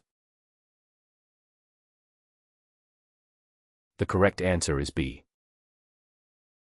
20-volume developer contains 6% hydrogen peroxide, which opens the hair cuticle and provides up to 2 levels of lift of the natural melanin while allowing the oxidative color molecules to penetrate and deposit in the cortex. This makes 20-volume the most commonly used developer strength for standard permanent color applications. Lower volumes deposit with minimal lift, while higher volumes increase the lifting action. Question 85. A client with no previous color history requests a permanent color 2 shades darker than their natural level. What developer volume should be selected? A. 40-volume developer to maximize penetration and reduce processing time. B. 30-volume developer to provide 3 levels of lift for the darker shade. C. 20-volume developer to open the cuticle for full gray coverage on resistant hair. D. 10-volume developer to deposit darker color with minimal cuticle disruption. The correct answer is D. When coloring hair darker, a 10-volume developer is the appropriate choice because the goal is to deposit color pigment into the cortex without lifting the existing natural melanin. 10-volume developer contains 3% hydrogen peroxide, which provides enough oxidation to activate the color molecules and gently open the cuticle for deposit. Higher volumes would unnecessarily lighten the natural pigment and create unpredictable results when going darker. Question 86. Why is it important to apply color only to the regrowth area during a root touch-up service? A. It is a time-saving technique with no impact on hair condition or color outcome. B. Overlapping onto previously colored hair causes buildup, uneven tone, and breakage. C. Previously colored ends always need to be refreshed simultaneously with the roots. D. The regrowth area processes more slowly than the ends and needs extra product. The correct answer is B. Applying color only to the new growth during a regrowth touch-up prevents overlapping onto previously colored hair, which can cause color buildup, a darker band at the line of demarcation, and cumulative chemical damage from repeated exposure to developer. Overprocessed hair becomes porous, dry, and prone to breakage. If the ends need refreshing, a diluted formula or demi-permanent color can be pulled through briefly at the end of processing. Question 87. During a regrowth touch-up, how should the hairstylist section and apply color to ensure complete root coverage? A. Apply color randomly throughout the head and massage into the root area by hand. B. Apply color to the top section only since scalp heat will process the sides. C. Use a wide tooth comb to distribute color from the roots through the ends. D. Part into 4 quadrants, take quarter-inch subsections, and apply to new growth. The correct answer is D. Systematic sectioning into 4 quadrants with quarter-inch subsections ensures that every area of new growth receives complete and even color saturation. The hairstylist applies color directly to the regrowth at the scalp line using the applicator brush or bottle, working methodically through each quadrant. This precision application prevents missed spots and avoids overlap onto previously colored lengths. Question 88. A client presents with 6 weeks of gray regrowth and faded mid-lengths. What is the correct approach for the color service? A. Apply color to regrowth, process fully, then refresh ends with diluted formula last. B. Apply a higher volume developer to the entire head to process everything at once. C. Apply permanent color only to the ends first and skip the regrowth entirely. D. Mix 2 different color shades and apply them simultaneously to roots and ends. The correct answer is A. The regrowth requires full processing time with the permanent color formula to achieve complete gray coverage and color development. The faded mid-lengths and ends should only be refreshed during the last 5 minutes of processing by combing the remaining color through or using a diluted formula. This approach ensures the roots are fully covered while preventing overprocessing of the previously colored hair. Question 89. When performing a foil highlight using the weaving technique, what determines the thickness of the highlighted result? A. The volume of developer used in the lightening mixture controls strand thickness. B. The distance between the foil and the scalp determines highlight thickness. C. Processing time is the only factor controlling whether highlights appear thick or fine. D. The subsection size and the fineness of the weave pattern control the result. The correct answer is D. In the weaving technique, the hairstylist uses a tail comb to weave alternating strands from a subsection of hair. Finer weaves with thinner subsections produce delicate, natural-looking highlights, while thicker weaves with larger subsections create bolder, more dramatic results. The stylist controls the final appearance by adjusting both the subsection size and the weaving pattern to match the client's desired outcome. Question 90. What distinguishes the balayage technique from a traditional foil highlight application? A. Balayage requires permanent color while foil highlights always use lightener. B. Balayage produces uniform highlights from root to tip identical to foil results. C. Balayage is a freehand painting technique creating a soft graduated effect. D. Balayage must be processed under a hooded dryer unlike foil highlights. The correct answer is C.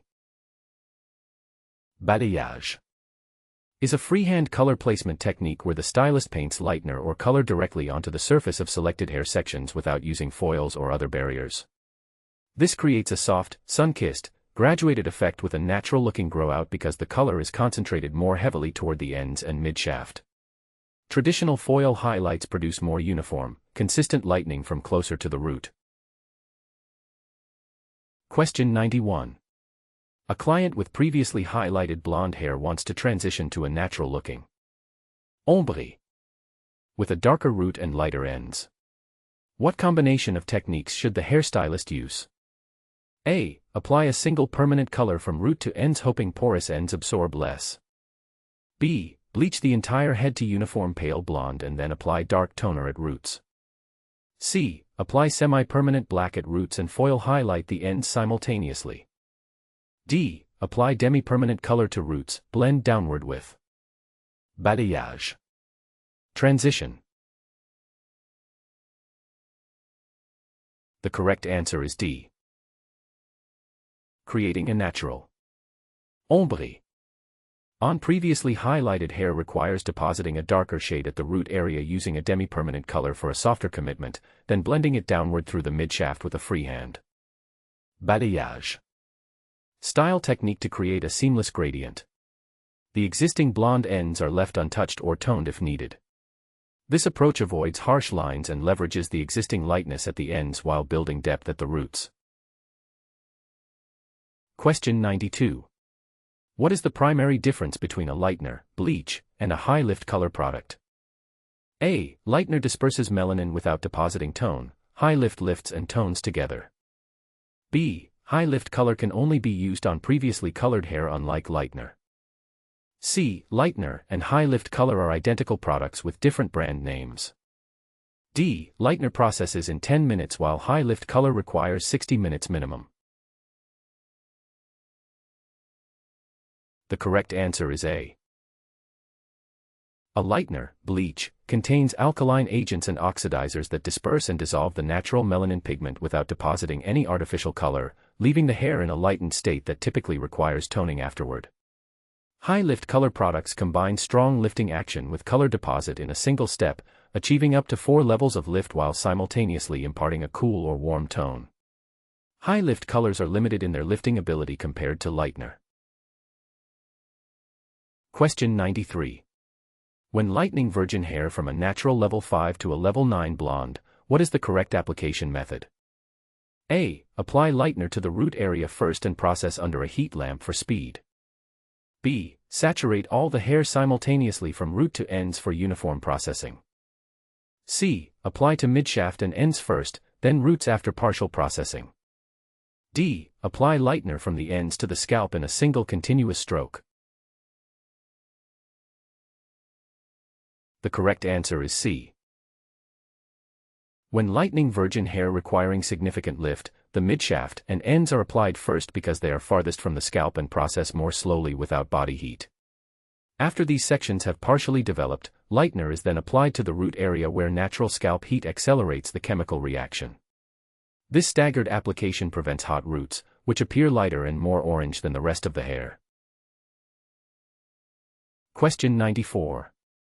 What is the correct procedure for lightening regrowth on a client who already has blonde lightened lengths? A. Apply lightener only to new growth, keeping it off previously lightened hair. B. Apply lightener to the entire head including the previously lightened ends. C. Use 40 volume developer on the roots and 10 volume on the ends simultaneously. D. Skip the strand test because the client has had the same service before. The correct answer is A. Lightener regrowth application must be confined strictly to the new growth area to avoid overlapping onto previously lightened hair. Previously lightened hair has already had its melanin dispersed and its structure compromised. Reapplying lightener to these areas causes severe overprocessing, breakage, and an uneven patchy result. Precise sectioning and careful brush control are essential to keep the lightener within the regrowth zone. Question 95. Why does the regrowth area lighten faster than the mid-lengths and ends during a lightening service? A. The regrowth area contains less melanin than the rest of the hair shaft. B. Body heat from the scalp accelerates the chemical reaction at the root area. C. The regrowth area has a thinner cuticle that absorbs more developer than the ends. D. Previously lightened hair insulates itself and slows further chemical processing. The correct answer is B. The regrowth area sits directly against the scalp, which radiates body heat at approximately 37 degrees Celsius. This warmth significantly accelerates the oxidation reaction of the lightener, causing the roots to process faster than the cooler mid-lengths and ends. This is why lightener application sequences are staggered for virgin hair, starting away from the scalp to compensate for this heat differential. Question 96. When performing a foil highlight using the slicing technique, how does the hairstylist isolate the strands for lightener application? A. The stylist takes a thin flat section and places it entirely onto the foil. B. The stylist pulls random strands through a perforated highlight cap for selection. C. The stylist twists individual strands and dips them into a bowl of lightener. D. The stylist braids each section before applying the lightener to control pattern. The correct answer is A. The slicing technique involves taking a thin, flat, uniform subsection of hair and placing the entire section onto the foil for lightener application. Unlike the weaving technique, which separates alternating strands from within a section, slicing uses the full subsection and produces bolder, more defined streaks of lightened hair. The thickness of the slice and the spacing between foils determine how chunky or blended the final result appears. Question 97. A client requests a natural sun-kissed look with lighter pieces concentrated around the face and through the top layers. Which placement strategy should be used? A. Place foils evenly throughout every section from nape to crown uniformly. B. Concentrate foils in crown, top, and face framing areas, fewer foils underneath. C. Apply lightener only to the underneath layers and leave the top sections natural. D. Use a full head cap highlight pulling strands through every hole in the cap. The correct answer is B. A natural sun-kissed effect mimics where sunlight would naturally lighten the hair, which is primarily on the top layers, crown, and pieces around the face. The hairstylist concentrates more foils in these visible areas while placing fewer foils in the interior and nape sections. This strategic placement creates dimension and brightness where it is most visible while maintaining depth underneath for a more natural, multitonal result. Question 98. What color of toner is used to neutralize unwanted yellow tones in pre-lightened hair? A. Violet-based toner, because violet and yellow are complementary colors. B. A red-based toner to counteract yellow and produce a warm golden result. C. A green-based toner applied to yellow hair to create a neutral platinum shade. D. An orange-based toner mixed with the yellow tones for a deeper golden color. The correct answer is A. On the color wheel, violet and yellow sit directly opposite each other as complementary colors, meaning they neutralize one another when combined. Applying a violet-based toner to pre-lightened hair with unwanted yellow undertones cancels out the warmth and produces a cooler, ashier result. The intensity of the violet pigment in the toner is selected based on how much yellow needs to be neutralized. Question 99. After lightening a client's hair to a pale yellow stage, what is the correct procedure for applying a toner? A. Apply toner with 40 volume developer and process under a heat lamp for 45 minutes. B. Apply toner to dry hair without developer and sit for 1 hour under a plastic cap. C. Skip the toner step and use a purple shampoo at home as a permanent replacement. D. Mix toner with low volume developer, apply to towel dried hair, and monitor closely. The correct answer is D. Toner is mixed with a low volume developer, typically 10 volume, and applied evenly to freshly lightened, towel dried hair. Pre-lightened hair is highly porous and absorbs toner rapidly, so the stylist must monitor the processing closely and check frequently to avoid overtoning, which can result in an overly dark or muddy appearance. Processing time is typically 5 to 20 minutes depending on the porosity and desired result. Question 100. A client arrives with patchy, uneven hair color from a home color application. What is the first step in determining the color correction process?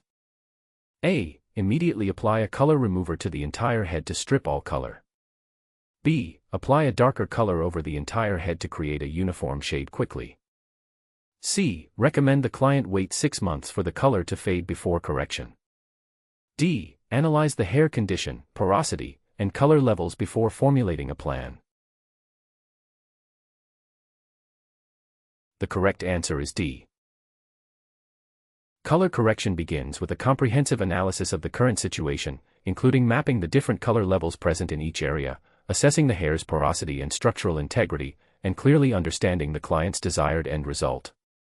This diagnostic step is essential because rushing into a corrective application without understanding the full picture can worsen the unevenness or cause chemical damage. A strand test on the most compromised area is also advisable before proceeding.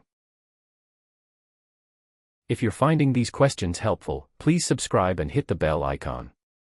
It helps other apprentices find this resource too. Now let's continue. Question 101. Why is a strand test critical before performing a color correction service? A. A strand test is only needed for first-time clients with no color history and can be skipped for returning regulars. B. A strand test measures the client's hair growth rate to estimate processing time. C. It reveals how hair responds to the corrective formula, indicating potential damage risk and processing timing. D. A strand test is a legal requirement but provides no useful technical information. The correct answer is C. A strand test performed on a small, inconspicuous section allows the hairstylist to observe how the hair reacts to the corrective chemical formula before committing to a full head application.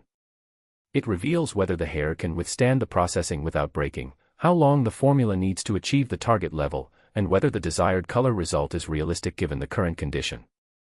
This precaution prevents catastrophic outcomes on compromised hair. Question 102. What is the correct procedure for removing unwanted permanent color using a color remover product?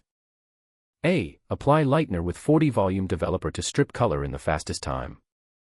B. Soak the hair in hot water for 30 minutes to dissolve permanent color molecules. C. Apply a semi-permanent color in a lighter shade directly over the unwanted color. D. Mix per manufacturer directions, apply to affected areas, process, rinse, shampoo. The correct answer is D. Color remover products work by shrinking the oxidized color molecules in the cortex so they can be rinsed out of the hair shaft. The product must be mixed precisely according to manufacturer instructions, applied evenly to the areas with unwanted color, and processed for the specified time with frequent visual checks. Thorough rinsing and shampooing afterward are essential to remove all reduced color molecules and halt the chemical reaction, preventing the color from reoxidizing and returning. Question 103. A client wants to go from a box dye dark brown to a medium blonde. After using a color remover, the hair reveals a warm orange undertone. What is the next appropriate step? A. Apply a green-based permanent color to counteract the orange undertone. B. Apply lightener to lift remaining warm pigment to pale yellow, then tone. C. Apply another round of color remover to eliminate the remaining orange tone. D. Tell the client that medium blonde is not achievable from the orange level. The correct answer is B. After color removal, warm orange undertones indicate that underlying natural pigment and residual artificial pigment remain in the hair. To reach a medium blonde, the hair must be lightened further using a lightener to disperse the remaining warm pigment to an appropriate pale yellow stage. Once the correct underlying pigment level is achieved, a toner is applied to neutralize any remaining warmth and deposit the desired cool or neutral blonde tone. Question 104. What is the purpose of filling the hair before applying a darker color during a color correction? A. Filling adds a deep conditioning treatment to strengthen hair before processing. B. Filling is a technique used only to add volume to fine hair before coloring. C. Filling replaces missing warm undertone pigments so the darker result looks natural. D. Filling applies a clear gloss to seal the cuticle and prevent color penetration. The correct answer is C. When hair has been previously lightened, the natural warm undertone pigments, red, orange, yellow, have been dispersed from the cortex. Applying a dark color directly over this lightened hair without filling first results in a muddy, greenish, or ashy appearance because the foundation pigments are missing.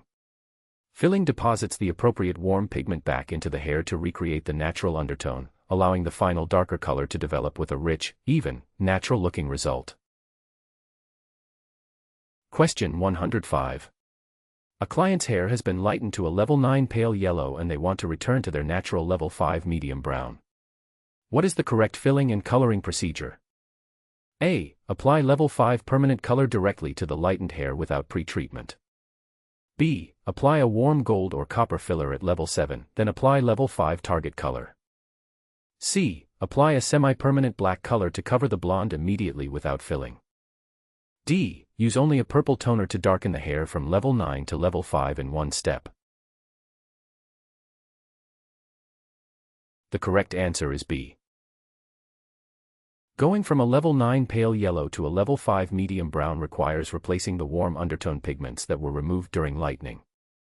A warm filler in the gold to copper range at approximately level 7 is applied first to rebuild the missing orange and red-orange base pigments. After this filler has been processed briefly or left damp, the target level 5 medium brown permanent color is applied over it. This two-step process ensures the final color is rich and warm rather than flat, green, or ashy. Question 106.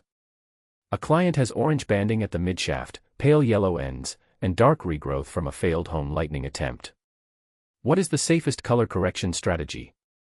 A. Lighten only the orange banded area to match the pale ends, then tone the entire head uniformly. B. Apply a permanent dark color over everything to mask the banding issue. C. Apply a single lightener formula to the entire head and process until all areas reach the same level. D. Cut off all the colored hair and start fresh from the natural regrowth only. The correct answer is A. The safest approach treats each zone independently based on its current level. The orange-banded midshaft area needs targeted lightener application to lift it to match the pale yellow ends, while the already pale ends must be protected from further lightening. Once the lightened areas are uniform, a toner is applied to achieve the desired target shade. The dark regrowth is addressed separately with its own formula and timing. Applying lightener to all areas equally would overprocess the already fragile pale ends and risk breakage. Question 107. Why must a patch test be performed 24 to 48 hours before a color service on a new client? A. It detects allergic reactions to color ingredients like paraphenylenediamine. B. A patch test determines the client's natural hair color level for formula selection.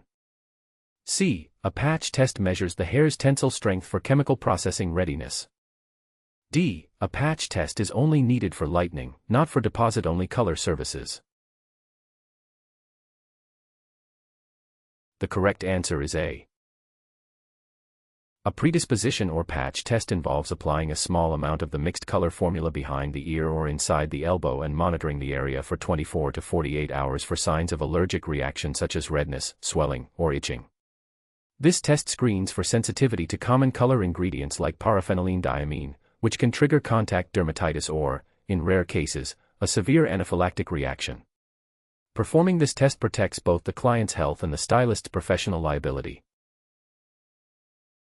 Question 108. What is a key advantage of using human hair extensions over synthetic hair extensions? A. They are less expensive and easier to source from wholesale distributors for salon inventory. B. They never require any maintenance or special care products after the initial installation appointment. C. They can be styled with heat tools such as flat irons and curling irons without melting or damage. D. They are available in only one uniform texture, which simplifies the color matching consultation process. The correct answer is C. Human hair extensions can withstand heat styling from flat irons, curling irons, and blow dryers, allowing the client to style them just like their natural hair. Synthetic fibers are made from plastic-based materials that melt or distort under high temperatures, limiting styling options significantly. Question 109. When selecting tape-in hair extensions for a client, what must the hairstylist assess first to ensure a secure attachment? A. The client's preferred hair color for the next 6 months to avoid needing to recolor the extensions later. B. Whether the client uses a specific brand of shampoo or conditioner that may interfere with the adhesive backing. C. The length of the client's natural hair to determine how many wefts will be needed for a full head set. D. The density and condition of the client's natural hair at the attachment points to support extension weight. The correct answer is D. Before installing tape-in extensions, the hairstylist must evaluate the density and condition of the client's natural hair at the intended attachment sites. Hair that is too fine, sparse, or damaged may not support the weight of the extensions, leading to tension alopecia or premature slippage of the tape bonds. Question 110. How should a hairstylist customize a lace front wig to create a natural-looking hairline for the client? A. Trim the excess lace closely along the front edge and secure the wig with adhesive applied to the perimeter. B. Leave the full lace intact without trimming to provide extra material for future adjustments and refitting. C. Cut the lace in a straight horizontal line 2 cm above the natural hairline for easy removal. D. Fold the excess lace under the wig cap and pin it in place with bobby pins along the crown area only. The correct answer is A. Customizing a lace front wig requires carefully trimming the excess lace as close to the hairline edge as possible without cutting into the knots that hold the hair strands. The trimmed edge is then secured with skin-safe adhesive or wig tape along the perimeter to create a seamless, natural-looking hairline. Question 111. What is the recommended practice for brushing hair extensions that are attached with keratin-bonded tips? A. Use a regular bristle brush and start from the roots, pulling firmly downward through the bonded attachment area. B. Use a loop brush or extension-safe brush and start from the ends, working upward while holding above the bonds. C. Brush only when the hair is completely wet to reduce friction and minimize stress on the bonded attachment. D. Avoid brushing altogether and use only fingers to detangle the extensions to prevent loosening the keratin tips. The correct answer is B. Keratin bonded extensions require a loop brush or soft bristle extension brush that glides past the bonds without pulling on them. Brushing should begin at the ends and work upward, with the stylist or client holding the hair above the bonds to prevent tension. Regular bristle brushes can snag and weaken the keratin attachment points. Question 112. When performing a facial wax service, in which direction should the wax product be removed from the skin? A. In a circular motion, lifting from the center of the wax area outward toward the edges. B. In the same direction as hair growth to gradually ease the wax away from the skin without irritation. C. In the opposite direction of hair growth, using a quick firm pull while holding the skin taut. D. Straight upward away from the surface of the skin regardless of which direction the hair naturally grows. The correct answer is C. Depilatory wax is always removed against the direction of hair growth in a swift, firm motion while the surrounding skin is held taut. Removing against the growth direction ensures the hair is pulled from the follicle rather than broken at the surface. Holding the skin taut minimizes discomfort and reduces the risk of bruising. Question 113. What must a hairstylist do before applying a tint product to a client's beard or mustache for the first time? A. Trim the facial hair to a uniform length of 5 mm so the tint product penetrates each strand evenly. B. Apply a thick layer of petroleum jelly over the entire beard area to intensify the color absorption rate. C. Perform a shampoo service on the facial hair to remove oils and then blow dry before the tint application. D. Perform a predisposition patch test 24 to 48 hours in advance to check for an allergic reaction. The correct answer is D. A predisposition patch test must be conducted 24 to 48 hours before any first-time facial hair coloring service. A small amount of mixed tint is applied to the skin behind the ear or on the inner elbow and monitored for redness, swelling, or irritation. Facial skin is particularly sensitive, making this safety step essential before proceeding with the tint application. Question 114. How should a hairstylist schedule a new client requesting both a full highlight and a haircut in a single visit? A. Book the highlight and haircut back-to-back with no overlap or buffer time between them. B. Schedule only the highlight and tell the client to book the haircut as a separate visit. C. Assign the client to 2 different stylists working simultaneously on each service.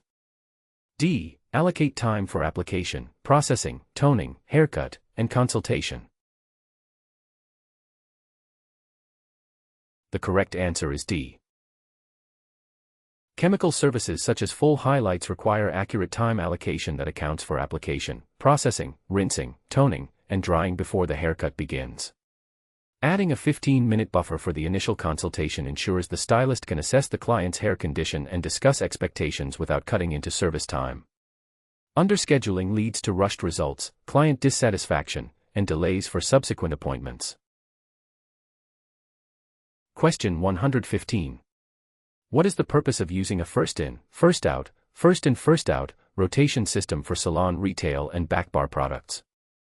A. It ensures older stock is used or sold first, reducing expiration and waste. B. It prioritizes the newest products for retail display because they have brighter packaging. C. It groups products by brand name rather than by purchase date for easier shelf organization. D. It allows the salon to return unused products to the distributor for a full refund. The correct answer is A. First-in, first-out inventory rotation places older products at the front of shelves and storage areas so they are used or sold first. This prevents products from expiring on the shelf, which would result in financial loss and potentially compromise service quality if expired backbar products are applied to clients. Consistent first-in, first-out practices also simplify stock counts and reorder timing. Question 116. A client's point-of-sale transaction is declined on a credit card. What is the correct front desk procedure? A. Announce the decline loudly so the client is aware and other staff members can assist. B. Discreetly inform the client, reattempt the card, and offer an alternative payment. C. Cancel the entire appointment record and ask the client to rebook once payment is resolved. D. Process the service as complimentary to avoid creating an awkward situation with the client. The correct answer is B. Handling a declined transaction requires discretion to protect the client's privacy and dignity. The front desk should quietly inform the client, attempt the card again in case of a reader error, and then offer alternative payment methods. Maintaining a professional and non-judgmental demeanor preserves the client relationship and avoids embarrassment in front of other salon patrons. Question 117. A salon purchases a professional shampoo at a wholesale cost of $12 per bottle. Using a standard retail markup of 100%, what should the retail price be before tax? A. The retail price should be $15, calculated by adding a flat $3 handling fee. B. The retail price should be $24, calculated by doubling the wholesale cost.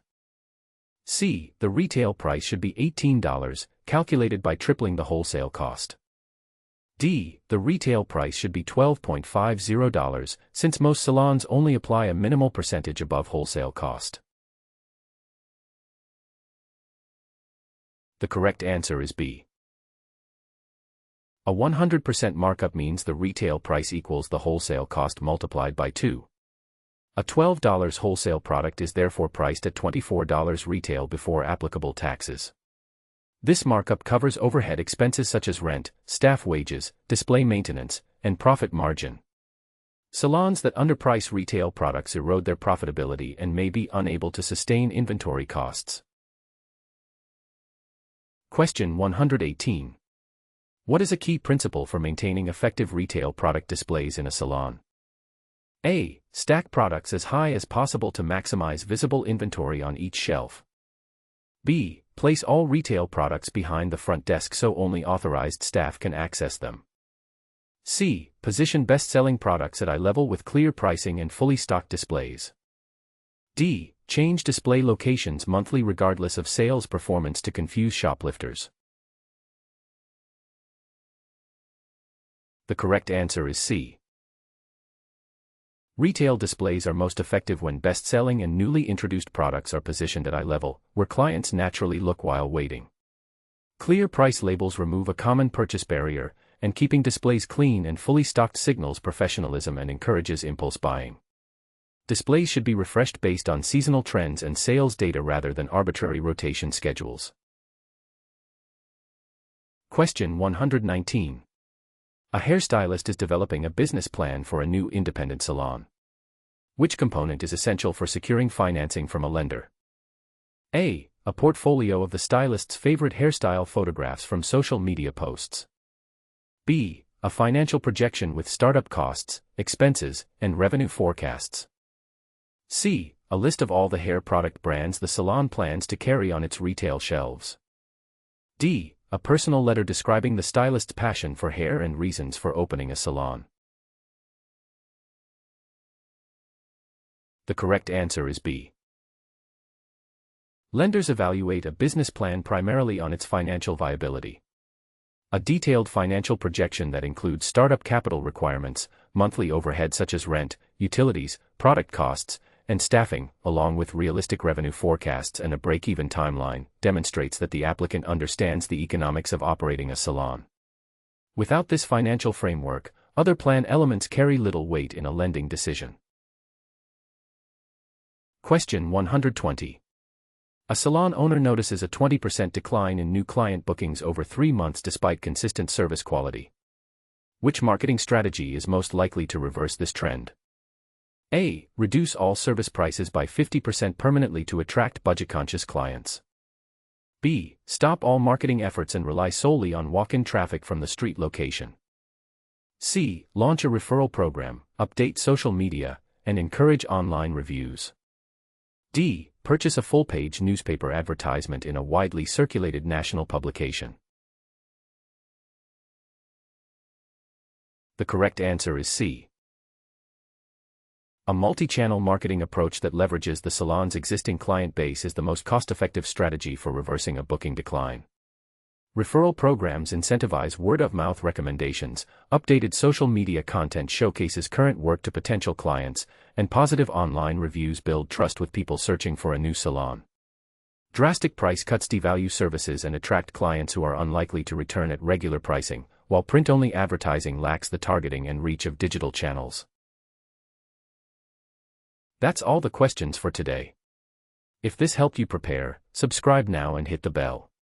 We post exam prep for all Red Seal trades. Visit questionbankhub.com for the complete study guide with additional practice questions. Good luck on your Hairstylist Red Seal exam. You've got this.